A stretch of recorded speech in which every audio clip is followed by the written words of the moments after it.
Good afternoon, everybody. So I'm back. Happy New Year.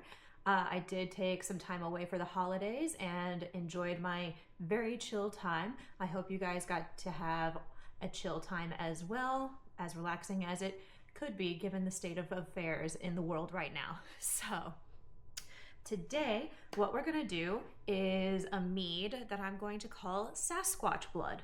Now, why Sasquatch Blood? Well, that'd be because it is going to basically look like blood, taking a riff off of Viking blood, and it's actually going to be berries that are found up here in the Pacific Northwest. You know, blackberries, raspberries, and cranberries. And I have a feeling it's going to be really exciting. So I'm taking the base of the mead from City Steading Brews' cranberry orange mead, like what I did back in November now. Oh, that's crazy to say. And we'll use that base of the cranberry based mead, and then later we will add the blackberries and the raspberries. So first thing is first is we need the honey. So we have our sanitized pitcher. Yes, everything has been sanitized in the lovely black bucket, as always. Follow the directions on your preferred sanitization liquid. I personally use Star San. It is an industry standard, and it makes life so much simpler when I do that. So, all right, honey. So, get that there. Come on. There we go. So today, I will be using good old-fashioned Kirkland wildflower honey. It's a nice basic honey to do for something that's gonna be so boldly flavored with the cranberry and the blackberry and the raspberry that we do want the honey to come through, but this is just neutral enough that where the berries will shine. So we'll get 2 pounds of this. And you can see it's a little bit more liquidy than most honeys at the moment, because I actually had to warm this up. It was basically crystallized through, and I put it in my sous vide immersion circulator for 2 hours, and it got it nice and liquidy. Very happy about that. So highly recommend getting an immersion circulator if you can. All right, so we're gonna go for 2 pounds of honey.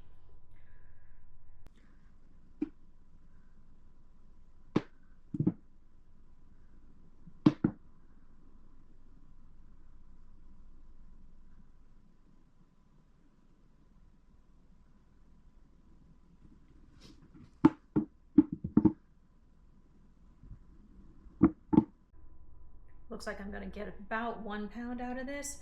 It's taking its sweet time right now, so what I'll do is we will stop this from going all crazy over the place, and I'll stick it upside down.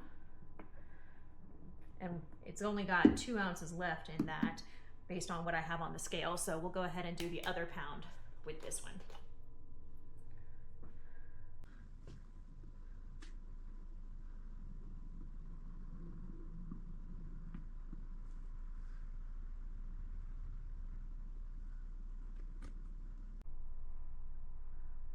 Go. That's 1 pound of that.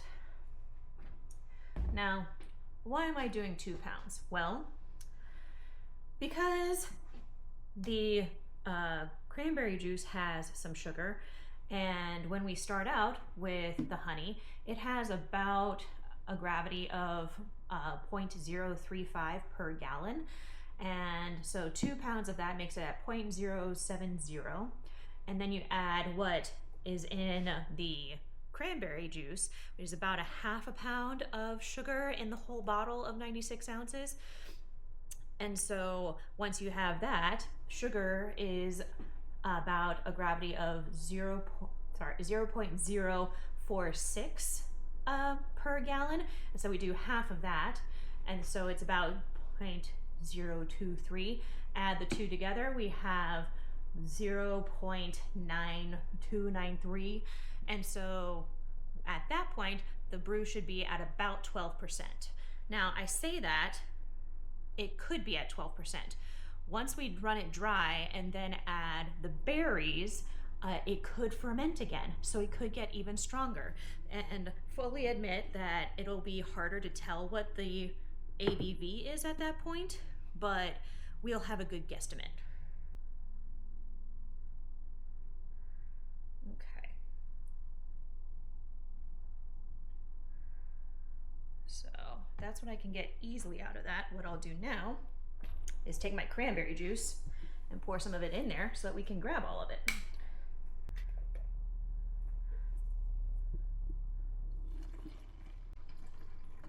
There we go.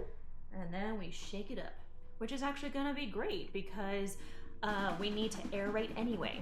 Now, why do we need to aerate? Well, yeast being a living thing needs oxygen, at least at the beginning of fermentation.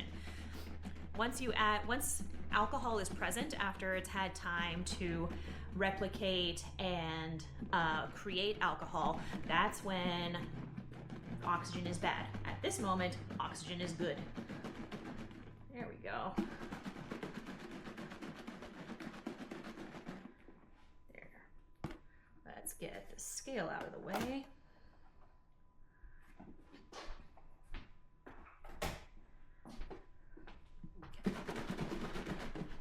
And we'll go ahead and add that. Ooh, sticky hands. Lovely. And now that's 2 pounds of honey plus a little bit of the cranberry juice. Let me wash my hands.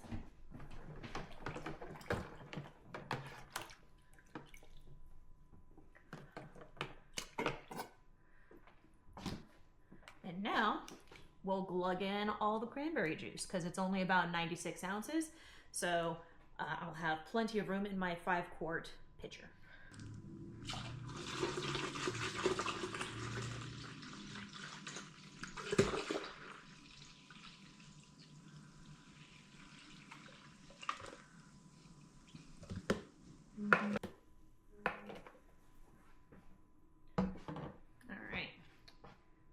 Nice, and we're gonna go ahead and stir. We're gonna stir for a while so that we can actually get a good gravity reading. Now, mathematically, I know what the gravity should be. However, different batches of honey do different things, and it can be about the environment. And so we want to mix as thoroughly as we can in order to get that accurate gravity reading. And in case you don't know, gravity readings basically measure the sugar content of a solution. So in this particular case, we are measuring the sugars, the fermentable sugars in the solution, and that gives us a way to figure out how much alcohol we will create by volume.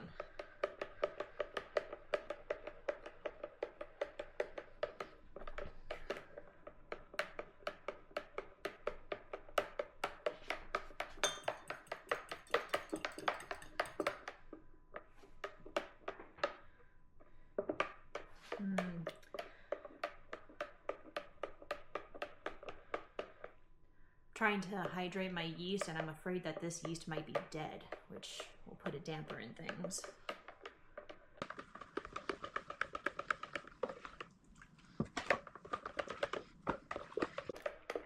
And if you didn't know, I'm using a spattle because it's a spoon, it's a paddle, it's a spattle. Not trademarked or anything.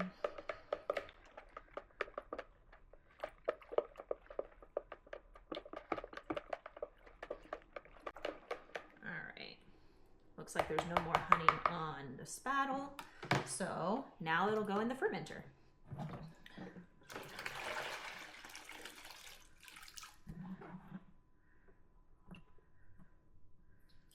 All right.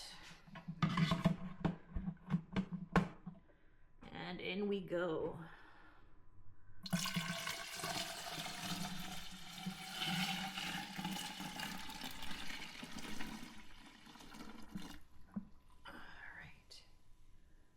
Looks like there's a touch more honey in there, so I'm going to go ahead and take this water that had the yeast in it that I'm afraid might be dead. Looking at it, it's just, I'm not seeing any bubbles.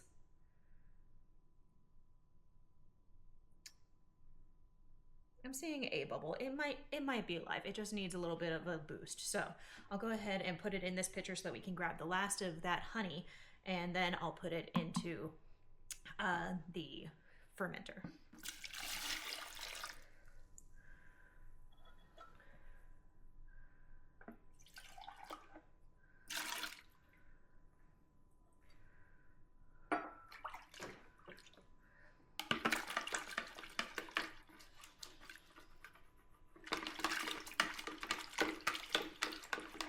Go. All right, so hopefully this yeast is alive. I think I'm smelling some yeastiness, so that's nice. I will check in a couple of days to see if the brew has started. If not, that yeast was dead, and that's unfortunate. Sometimes it happens, so it is what it is. I'm only using a half packet of yeast because a full packet will give you a 5-gallon batch, which is great. I'm not making a 5-gallon batch, and so it's a little bit more economical for me to split the packages in such a way where I can use it more than once. So, into the fermenter.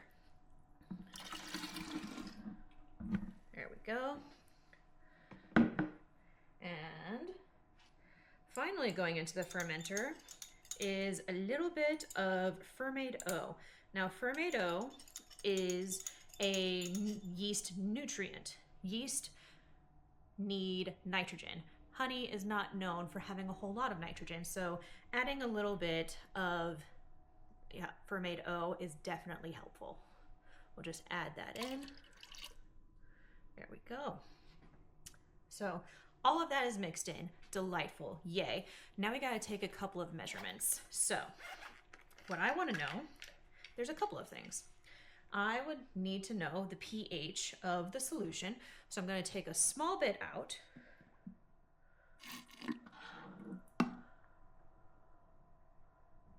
There we go.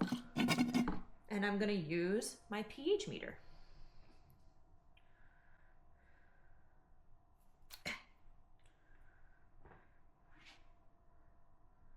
All right, so we'll just stick that in there. And while that's figuring itself out, I can go ahead and also get my gravity reading. And steal a little bit from that little sample. Oh, it looks like it's already stable. So we're at a pH of 2.8, which is great. Yeast love anywhere between, 2.8 is a little bit on the low side, but yeast generally prefer anything that's below 5, which, prevents botulism. We want to prevent that. But I think 2.8 is going to be okay. All right, next is the gravity reading. Now my refractometer reads in bricks, so I'll have to go over to my computer right after I get the reading to take a look and see what it is in terms of specific gravity.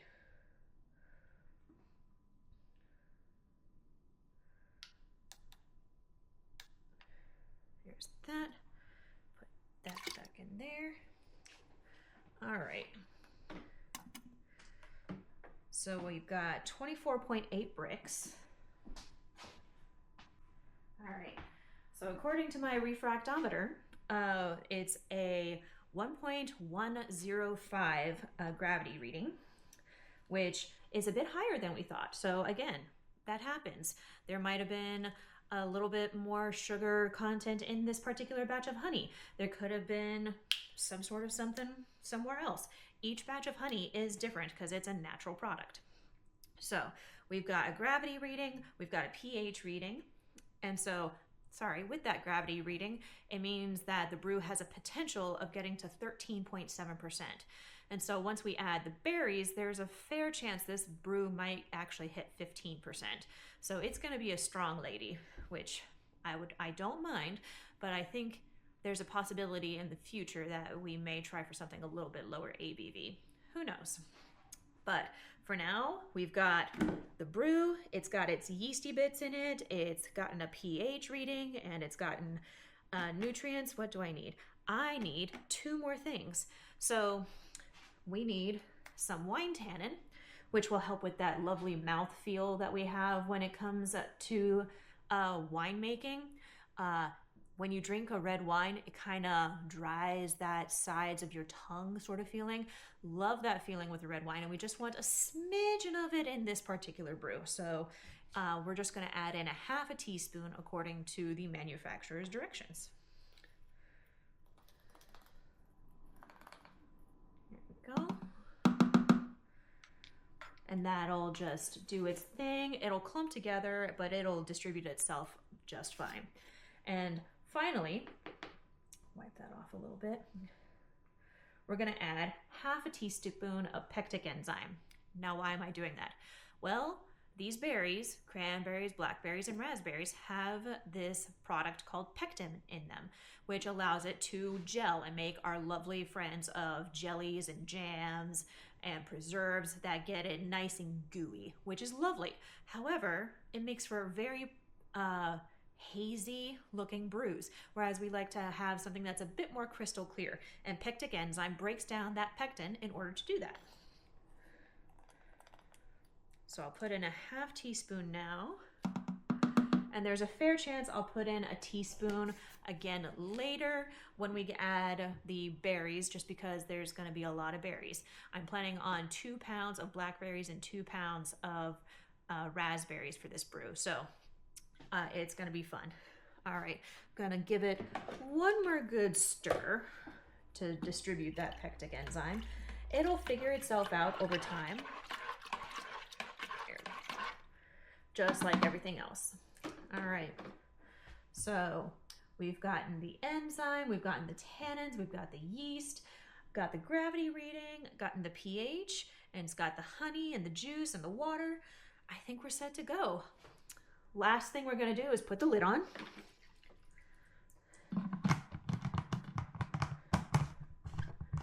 Nice and tight. And then we have our friend, the airlock. Airlocks are important because it keeps bugs, like actual physical bugs, out, but it lets the gases, keeps the bugs out and lets the gases out that occur during fermentation. If you don't have something with an airlock, there is a strong possibility that it will just become a bomb. That is bad. We don't want to make bombs in our homes. So use an airlock of some sort. Some people use cheesecloth over their fermenters. That's a choice, but I prefer to use something a little bit more modern, if you will. So we've got the airlock on now, and now we'll just wait. I'm predicting that it'll take at least 2, if not 3 weeks for this to run dry, just because of the temperatures that are happening. It is January, so we'll see how it goes. Think that's it, everybody. See you next time.